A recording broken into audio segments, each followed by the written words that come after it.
a charming little party this is."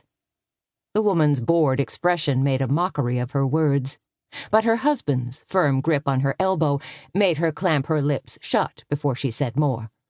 "Now, Selina, dear, I think Miss Quinn has done a truly delightful job of bringing together those truly interested in books." He turned to me. "I must apologize for my wife's rudeness." I'd been mentally counting to 10, and I took a slow breath before responding to the director of the Hokes Folly Community Library. "That's okay, Mr. March."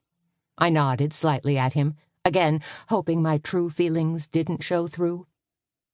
In contrast to his wife's obviously expensive gown, he wore a cheap brown suit that clashed with his ruddy complexion and dirt-colored hair.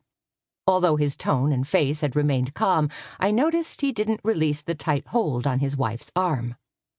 To help smooth things over, I turned a tentative smile to his much younger wife. "That's a lovely gown, Mrs. March."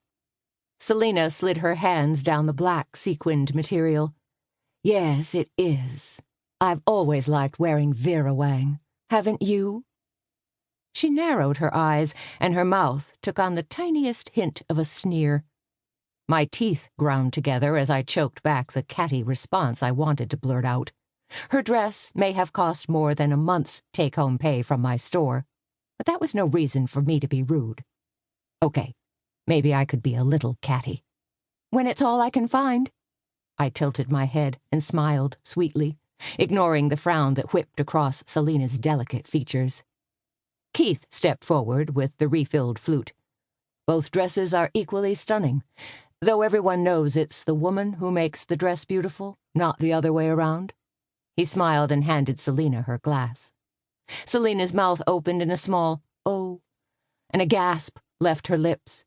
However, before she could speak, her husband tightened his grip on her elbow and led her away through the crowd. As they moved away, Selina ranted at her husband. "Did you hear what he said to me? The gall! Anyone can see that thing she has on came straight off the sale rack at Kmart." Douglas's jaw tightened, but his response was too softly spoken for me to hear. I glanced down at my own far less expensive dress, which I had purchased from Kohl's, thank you very much. I'd spent too much on the black sheath dress, but the sleeveless gown hugged me in all the right places, and I hadn't been able to resist buying it. And the fact that Keith couldn't keep his eyes off me tonight made it worth every penny. A glass of sparkling wine was pressed into my hand, and I turned to look into Keith's eyes. "I can't drink this. The last thing I need is for it to go straight to my head. It's all I can do to keep track of who's who as it is." "Oh, yes, you can. You look like you need it." He placed a hand on the small of my back, gently guiding me toward a quiet corner. Once in a slightly less crowded spot in the store, he blocked my view of the room for a moment, giving me a bit of a break from the crowd. I tensed and relaxed my shoulders a few times and rolled my neck to loosen the tightness. "I just want everyone to have a good time." Keith shifted a bit, unblocking my view. "Sweetheart, look around you." He gestured with his glass at laughing couples, several people contentedly browsing the shelves, and small conversation groups which had sprung up around the room. Everyone is having a good time. I inwardly winced at Selina March's rudeness. "Some don't seem to be." Keith chuckled. "Don't worry about Selina. Tomorrow you'll probably be her best friend. She's just in one of her moods. From what I hear, she's pouting because Douglas put his foot down and wouldn't let her stage a 19th century ball at the inn."